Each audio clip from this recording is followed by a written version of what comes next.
ఇంకెన్నాళ్ళు రెంటింట్లో ఉంటాం? సొంత ఇంటి కలను నెరవేర్చుకుందాం.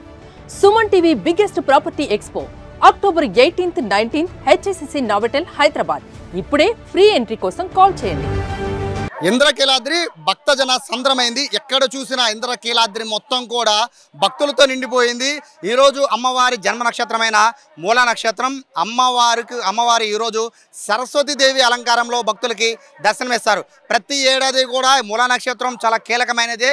లక్షల్లో భక్తులు వస్తూ ఉంటారు. కానీ ఈసారి క్రౌడ్ ఎలా ఉందో ఒకసారి చూడండి.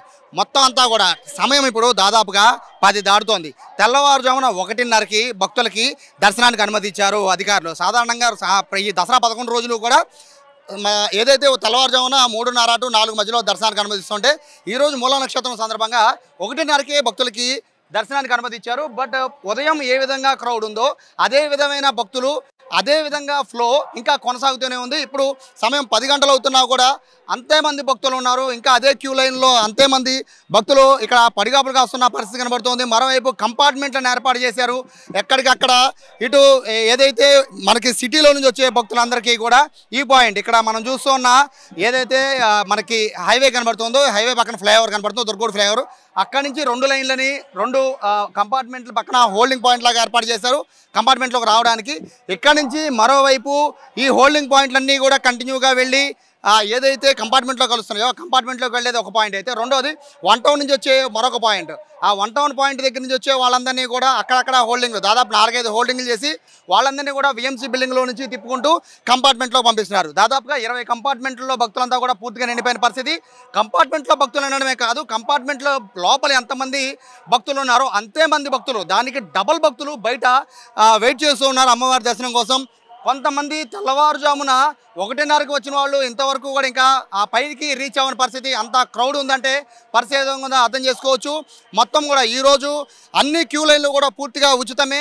300 రూపాయలు 100 రూపాయల టికెట్లను ఇప్పటికే పూర్తిగా ఈ ఒక్క రోజుకి రద్దు చేశారు. అన్ని క్యూ లైన్లు కూడా సర్వదర్శనమే అని చెప్పి అధికారులు చెప్తున్న నేపథ్యంలో దాదాపుగా అంతరాలయం దగ్గర ఏదైతే 300 రూపాయల క్యూ లైన్ ఉంటుందో అది ఫ్రీ, దాని వెనకాల ఉన్న 100 రూపాయలు ఫ్రీ, దాని వెనకాల 2 ఉచిత దర్శనాలు, మొత్తం 4 క్యూ లైన్లు పూర్తిగా ఉచితమే. అయినా కూడా భక్తుల తాకిడి అనేది ఎక్కువైపోవడంతో పూర్తిగా 10 గంటలకు కూడా అదేవిధంగా తెల్లవారుజామున 1:30కి ఏ విధంగా క్రౌడ్ ఉన్నారో అదేవిధంగా క్రౌడ్ కొనసాగుతోంది. ఈ రోజంతా కూడా ఇదే విధమైన భక్తులు ఇంద్రకీలాద్రికి వచ్చే అవకాశం కనబడుతోంది. ఎప్పుడూ లేని విధంగా ఈ దసరాకైతే తొలి రోజు నుంచి బేసిక్గా ప్రతి దసరా కూడా తొలి 2 రోజులు భక్తులు తగ్గుతూ ఉంటారు. కానీ తొలి రోజు 1,00,000 మంది మొదలు పెట్టుకొని ప్రతిరోజు కూడా 1,00,000కు తగ్గకుండా భక్తులు ఇంద్రకీలాద్రికి వస్తున్నారు. ఈరోజు 2 లక్షలకు పైగా భక్తులు వచ్చే అవకాశం ఉన్నట్టుగా కూడా అధికారులు అంచనా వేస్తున్న నేపథ్యంలో చాలామంది పిల్లలు వృద్ధులు చాలామంది క్యూ లైన్లో ఎదురు చూస్తున్న పరిస్థితి. అధికారులు హెచ్చరికలు జారీ చేస్తున్నారు. ఈరోజు ఒక్కరోజు మాత్రం మినహాయించి మిగిలిన రోజుల్లో వృద్ధుల్ని పిల్లల్ని తీసుకున్నామని చెప్తున్నా కూడా చాలామంది పిల్లల్ని తీసుకుని వచ్చేసిన పరిస్థితి, వృద్ధులు కూడా చాలామంది వచ్చేసిన పరిస్థితి. ఈరోజు మొత్తం కూడా విద్యలన్నిటికీ విద్యాదాతగా ఉన్న సరస్వతి రూపంలో అమ్మవారిని దర్శించుకోవడం కోసం స్టూడెంట్స్ ఎక్కువ మంది వస్తుంటారు. కానీ ఇక్కడ చూడొచ్చు కంపార్ట్మెంట్లోకి భక్తుల్ని వదులుతున్న దృశ్యాలను కూడా ఒకసారి మనం చూస్తున్నాం. ఏ విధంగా పోలీసులు హోల్డింగ్ పాయింట్లు పెట్టారో ఆ హోల్డింగ్ పాయింట్ల నుంచి ఏ విధంగా భక్తులు కంపార్ట్మెంట్లోకి పరుగులు పెడుతున్నారో కూడా ఒకసారి మనం విజువల్లో చూస్తున్నాం. ఇదే విధంగా మొత్తము నిన్న కూడా మహాచండీ అవతారంలో అమ్మవారి దర్శనాన్ని కూడా ఇదే విధమైన క్రౌడ్ వచ్చింది. కానీ ఆ క్రౌడ్ అనేది కేవలం 2-3 గంటలు మాత్రమే ఉంది. కానీ ఈరోజు మాత్రం క్రౌడ్ తెల్లవారుజామున 1:30 అంటే దాదాపుగా 10 గంటల నుంచి ఒకటే క్రౌడ్, సాయంత్రం వరకు ఇదే భక్తులు ఇదే విధంగా ఇంద్రకీలాద్రికి అమ్మవారి దర్శనం కోసం వచ్చే అవకాశం ఉన్నట్టు కూడా అధికారులు అంచనా వేస్తున్నారు. పూర్తిగా వాహనాలకు సంబంధించిన రాకపోకలు పూర్తిగా ఇక్కడ నిషేధం విధించేశారు. ఈ గుడికి సరౌండింగ్ మొత్తం కూడా వాహనాలను రాకపోకలు ఆపేశారు. వెహికల్ మాత్రమే తీసుకొస్తున్న పరిస్థితి కనబడుతోంది. కొంతమంది భక్తులు ఉన్నారు. ఎన్నింటికి వచ్చారు? తెల్లవారుజామున 5ంటికి వచ్చాము. మజ్జిగ లేదు, వాటర్ లేదు. 4ంటికి వచ్చామండి. ఏమీ లేదు, బిస్కెట్ ప్యాకెట్ ఇచ్చినా బాగుండు, కళ్ళు తిరుగుతున్నాయి. మజ్జిగ కూడా ఇట్లా కనీసం మజ్జిగ ఇవ్వాలి. ఇబ్బంది పడతారు ఎండలో. మామూలు టెంట్లు వేసి ఉంటే ఇబ్బంది లేకపోయినా చిన్నపిల్లలు వాటర్ ప్యాట్లు అందగా ఏమందగా చాలా ఇబ్బంది పడతారు. ఉండలేక కళ్ళు తిరిగిపోతున్నాయి. ఎందుకు ఇంత లేట్ అయింది? ఎందుకు ప్రతి ఏడాది ఇంత లేట్? కంపార్ట్మెంట్ వైజులు పెట్టి ఎక్కడ పెట్టారు అక్కడ పెట్టారు. ఈ లైన్ల వల్ల ఎక్కువ అయిపోయింది. ఇంకా లైన్ స్ట్రైట్ గా వచ్చి అలా కట్టి వెళ్ళిపోయేవాళ్ళం. ఇప్పుడు ఊరంతా తిప్పి మళ్ళీ ఇటే తీసుకొస్తున్నారు. అందువల్ల లైన్ లేట్ అయిపోతుంది.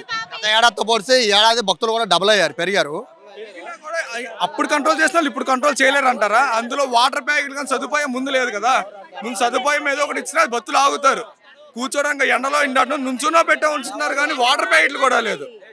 ఏమనంటే మేనేజ్మెంట్లో ఓఆర్ఎస్ ప్యాకెట్లు ఎత్తున్నారు, మంచినీళ్ళు ఎత్తున్నారు అని చెప్తున్నారు. ఎక్కడ ఇచ్చేది ఏడా లేదు. పోలీసులు అడిగితే వాళ్ళు అసలు పట్టించుకోవట్లేదు.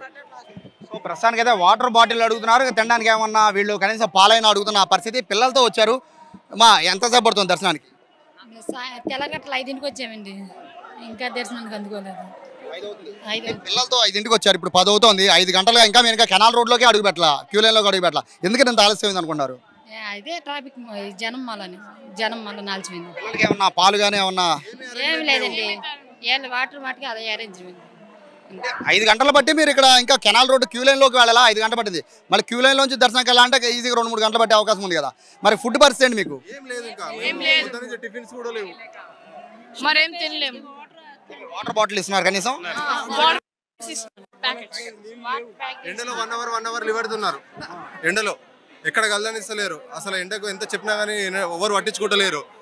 అసలు పిల్లలు చిన్నపిల్లలు ఉన్నారు, వాళ్ళకు మిల్క్ కూడా ప్రొవైడ్ చేస్తలేరు. భక్తులు అయితే ఆవేదన వ్యక్తం చేస్తున్నారు. దాదాపుగా తెల్లవారుజామున 4 గంటలకి 5 గంటలకి క్యూ లైన్లో వచ్చిన వాళ్ళందరినీ కూడా ఇంతవరకు పంపలేదనేది వీళ్ళు చెప్తున్నారు. బేసిక్గా ఇక్కడ గమనించాలి, ఇక్కడ మనకు చూస్తున్న ఏ విధంగా భక్తుల్ని కంపార్ట్మెంట్లో వదిలిపెట్టారో ఇక్కడ ఉన్న భక్తులందరూ కూడా ఇదే విధంగా ఎదరికి వెళ్ళి ఇంకో హోల్డింగ్ పాయింట్ ఉంటుంది. ఆ హోల్డింగ్ పాయింట్ దగ్గర అట్టించి నేరుగా కంపార్ట్మెంట్లోకి లోపలికి వెళ్ళిపోయే పరిస్థితిని ఇక్కడ పోలీసులు ఏర్పాటు చేశారు. అయితే ఎప్పుడూ లేని విధంగా ఈసారి భక్తులు అధిక సంఖ్యలో ఇంద్రకీలాద్రికి తరలి రావడం కూడా ఒక ప్రధానమైన ఇక్కడ ఒక సమస్యగా చెప్పుకోవచ్చు. ఎందుకంటే ఎప్పుడూ లేని విధంగా గతంలో చాలా వరకు కూడా ఈ విధంగా క్రౌడ్ని కంట్రోల్ చేసిన పోలీసులు ఈసారి ఎక్కువ రావడం, భక్తుల సంఖ్య మరింత పెరగడంతో హోల్డింగ్ ఎక్కువసేపు ఉంచాల్సిన పరిస్థితి ఇక్కడ మనం చూస్తూ ఉన్నాం. ఎంతసేపు హోల్డింగ్ ఉండగలిగితే భక్తులకి మోస్ట్లీ అంతవరకు రీచ్ అయ్యే అవకాశం కనబడుతోంది. హోల్డింగ్ పాయింట్లు ఎక్కువ పెట్టిన పరిస్థితిని కూడా మనం చూస్తున్నాం. ఎప్పటికప్పుడు మానిటరింగ్ చేస్తూ ఉన్నారు. మొత్తం డిపార్ట్మెంట్ మొత్తం కూడా ఇక్కడే మానిటరింగ్ చేస్తూ ఉంది. అందరినీ కూడా ఇక్కడ నుంచి ప్రతి ఒక్కరిని కూడా వాళ్ళ పాయింట్ల దగ్గర నుంచి కదలనివ్వడం లేదు. ఇక్కడ మనం చూడొచ్చు, పోలీసులే కాదు ఆక్టోపస్ టీం కూడా ఇక్కడికి వచ్చింది. వాళ్ళు కూడా కీలకమైన హోల్డింగ్ పాయింట్ దగ్గర ఆక్టోపస్ టీం కూడా ఇక్కడ డ్యూటీలు చేస్తున్న పరిస్థితి కనబడుతుంది. ఓవరాల్గా చూసుకుంటే అమ్మవారి దర్శనం సాధారణ రోజులు అమ్మవారి దర్శనం 3 గంటలు అయిపోతుంటే, కానీ ఈ రోజు మాత్రం అమ్మవారి దర్శనం చేయడానికి దాదాపుగా 6 గంటలు పైగా సమయం పట్టే అవకాశం కనబడుతోంది. వృద్ధులు, పిల్లలు వీలైనంత వరకు కూడా సరస్వతి అలంకారం రోజు మోస్ట్లీ రాకుండా ఉండడం చాలా ఉత్తమం.